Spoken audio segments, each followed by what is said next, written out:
வெளிநாட்டில் இருக்கும் உங்களுக்காக இலங்கையில் இருக்கும் உங்கள் பெற்றோரின் ஆரோக்கியத்தை எங்கள் சொந்த பெற்றோரைப் போல அன்புடன் நாங்கள் பராமரிக்கின்றோம். மெடிப்ளேஸ். பாட்டி, நீ இப்படி உட்காந்துக்கிறத பாக்குறப்ப கேவலமா இருக்கு.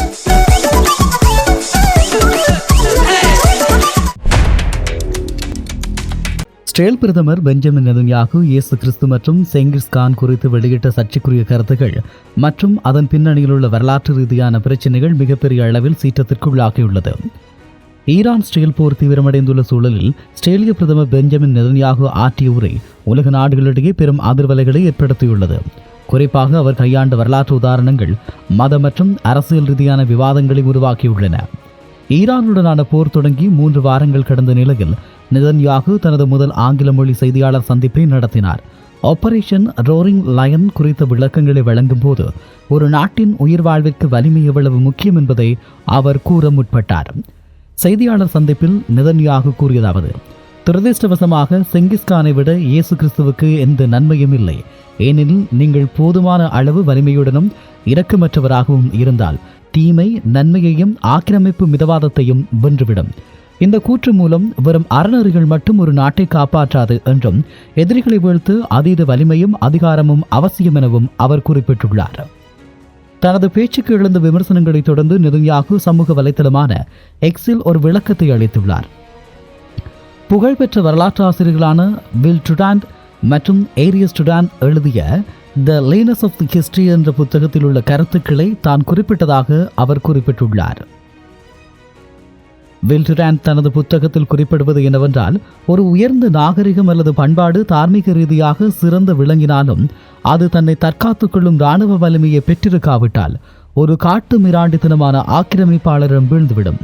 அதே நேரம் அறநெறி என்பது சமூகத்தில் உள்ள கட்டமைப்புக்கு அவசியம், ஆனால் நாடுகளுக்கு இடையிலான மோதல்களில் வலிமையை தீர்மானிக்கும் காரணியாகிறது என்பது டுராண்டின் வரலாற்று பார்வையாகும்.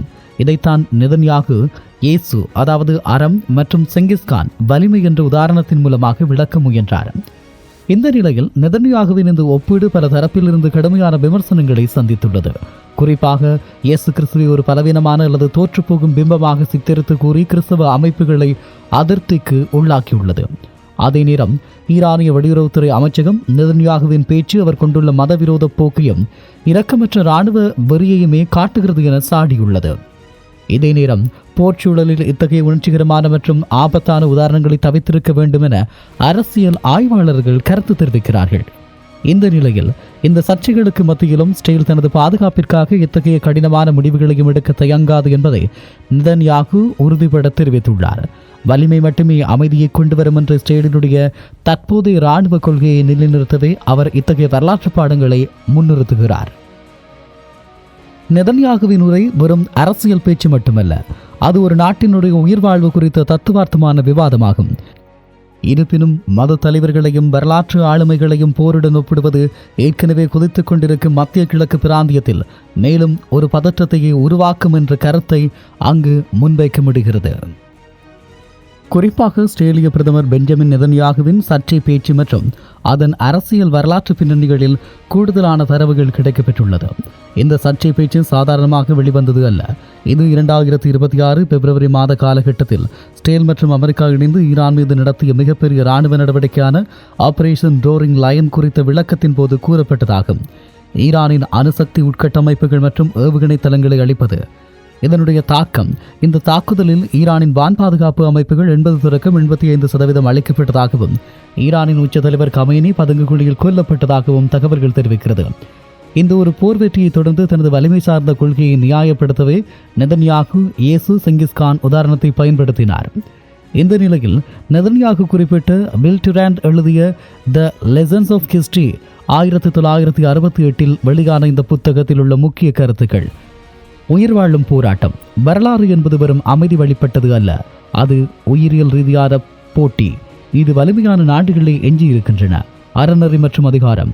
ஒரு நாடு உள்ளுக்குள்ள அறநெறிகளுடன் இருக்கலாம், ஆனால் வெளியுறவு கொள்கையில் காட்டுச் சட்டமே நிலவுகிறது. நெதன்யாகுவின் வாதப்படி இயேசு கிறிஸ்து போதித்த அமைதி மற்றும் அன்பு தனி மனிதர்களுக்கு உகந்தது. ஆனால் ஒரு தேசம் ஆக்கிரமிப்பாளர்களை எதிர்கொள்ளும் போது செங்கிஸ்கானை போன்ற வீரம் மற்றும் அதிகாரத்தை காட்டாவிட்டால் அழிந்துவிடும். இந்த நிலையில் சமூக மற்றும் மத ரீதியான எதிர்வினைவுகள். நெதன்யாகுவின் இந்த விளக்கம் தெய்வ நிந்தனை என்று பல கிறிஸ்தவ அமைப்புகளால் விமர்சிக்கப்பட்டுக் கொண்டிருக்கின்றது. பெத்லகேம் பாஸ்டர் முன்தர் ஐசக் இயேசு கிறிஸ்துவின் வழி அப்பாவித்தனமானது என்றும் இரக்கமற்ற போக்கால் தான் தீமையை வெல்ல முடியும் என்று நெதன்யாகு கூறுவது இயேசுவின் போதனைகளையே கேலி செய்வதாகும் என பதிவிட்டுள்ளார். அதே நேரம் ஈரானுடைய வெளியுறவுத்துறை ஈரானிய அமைச்சர்கள் நெதன்யாகு ஒரு போர்க்குற்றவாளி என்பதை இத்தகைய பேச்சுக்கள் உறுதிப்படுத்துகிறது என குற்றம் சாட்டினர். அதே நேரம் நெதன்யாகுவின் விளக்கம் சர்ச்சை வெடித்ததும் நெதன்யாகு ஆங்கிலத்தில் வெளியிட்ட விளக்கத்தில் இஸ்ரேலில் கிறிஸ்தவர்கள் பாதுகாக்கப்படுகிறார்கள், நான் இயேசுவை இழிவுபடுத்தவில்லை, மாறாக அறநெறிகள் மட்டும் போதாது, அதை தற்காத்துக் கொள்ள வலிமை அவசியம் என்று வரலாற்று உண்மையை தான் சுட்டிக்காட்டினேன் என குறிப்பிட்டிருக்கிறார். பெஞ்சமின் நெதன்யாகுவின் இந்த சர்ச்சை பேச்சு உலகெங்கிலும் உள்ள கிறிஸ்தவ சமூகத்தினரிடையே கலவையான மற்றும் தீவிரமான எதிர்வினைவுகளை உருவாக்கியுள்ளது. இது இஸ்ரேலுக்கான ஆதரவை பாதிக்குமா என்பதை பின்வரும் காரணங்களின் அடிப்படையில் பார்க்கலாம். கிறிஸ்தவ அமைப்புகள் அதிருப்தி. கிறிஸ்தவ நம்பிக்கையின்படி இயேசு கிறிஸ்து அமைதியின் இளவரசர் மற்றும் கடவுளின் குமாரராக கருதப்படுகிறார்.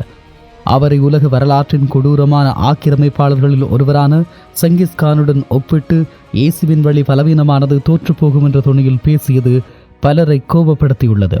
பலஸ்தீன கிறிஸ்தவர்கள், பெத்லகேமைச் சேர்ந்த லூத்தரன் பாஸ்டர் முன்தர் ஐசக் போன்ற தலைவர்கள் நெதன்யாகு இயேசுவின் அறநெறிகளை கேலி செய்கிறார் என்று கடுமையாக சாடியுள்ளனர்.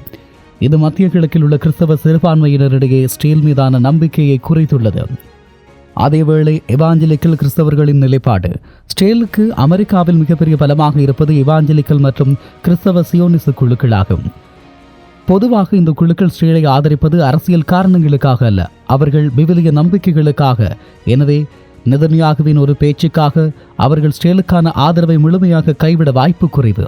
இருப்பினும் இயேசு கிறிஸ்துவை ஒரு தோற்றுப்போன பிம்பமாக சித்தரிப்பது இந்த குழுவின் அடித்துவ உணர்வுகளை புண்படுத்தும். இது நீண்டகால அடிப்படையில் வாலிப வயதுடைய கிறிஸ்தவர்களிடையே இஸ்ரேல் மீதான அதிருப்தியை அதிகரிக்கலாம். நெதன்யாகு எப்போதும் இஸ்ரேல் மற்றும் மேற்கத்திய நாடுகள் ஒரே ஜூடியோ கிறிஸ்தவ நாகரிகத்தைச் சேர்ந்தவை என்று வாதிடுவார். இந்த ஒப்பீடு அந்த பிணைப்பில் ஒரு விரிசலை ஏற்படுத்தியுள்ளது. மேற்கத்திய நாடுகளில் உள்ள வலதுசாரி அரசியல்வாதிகள் இயேசுவை இத்தகைய போரில் ஒரு உதாரணமாக பயன்படுத்துவதை அரசியல் முதிர்ச்சியற்ற தன்மை என்று விமர்சிக்க தொடங்கியுள்ளனர். இந்த சர்ச்சையை வெடித்த 24 மணி நேரத்திற்குள் நெதன்யாகு விளக்கமளித்ததே இந்த விவகாரம் சர்வதேச ஆதரவை பாதிக்கும் என்பதை அவர் உணர்ந்ததால் தான். நான் இயேசுவை அவமதிக்கவில்லை, வரலாற்று ஆசிரியர் வில் டூரான்டின் கருத்தையே சொன்னேன் என்று அவர் கூறியது முக்கியமாக அமெரிக்க மற்றும் ஐரோப்பாவில் உள்ள கிறிஸ்தவ ஆதரவாளர்களை சமாதானப்படுத்தவே. இந்த விடயம் ஒரு பாதிப்பை ஏற்படுத்துமா? அரசு ரீதியான ஆதரவு பாதிப்பு இருக்காது. அமெரிக்கா மற்றும் ஐரோப்பிய நாடுகளின் பாதுகாப்பு உறவுகள் இந்த பேச்சால் மாறாது. மக்களுடைய கருத்து பாதிப்பு இருக்கும். குறிப்பாக சமூக வலைத்தளங்களில் இயேசு கிறிஸ்து குறித்த விமர்சனம் இஸ்ரேல் மீதான நற்பெயரை குறைத்துவிடும். கிறிஸ்தவ அமைப்புகள் சலசலப்பு ஏற்படும். சில மிதவாத கிறிஸ்தவ குழுக்கள் இஸ்ரேலின் இராணுவ நடவடிக்கைகளுக்கு வழங்கும் தார்மீக ஆதரவை மறுபரிசீலனை செய்யக்கூடும். சுருக்கமாக சொன்னால் நெதன்யாகுவின் இந்த பேச்சு இஸ்ரேலுக்கு ஆதரவாக இருக்கும் கிறிஸ்தவ சமூகத்தில் ஒரு தற்காலிக அதிர்ச்சியை ஏற்படுத்தியுள்ளது. ஆனால் இஸ்ரேலினுடைய இராணுவ தேவைகள் மற்றும் புவிசார் அரசியல் காரணங்களால் இப்போதைக்கு மிகப்பெரிய ஆதரவு விலகல் ஏற்பட வாய்ப்பில்லை. இருப்பினும் இது நெதன்யாகுவின் டிப்ளோமசி வரலாற்றில் ஒரு கரும்புள்ளியாகவே பார்க்கப்படும்.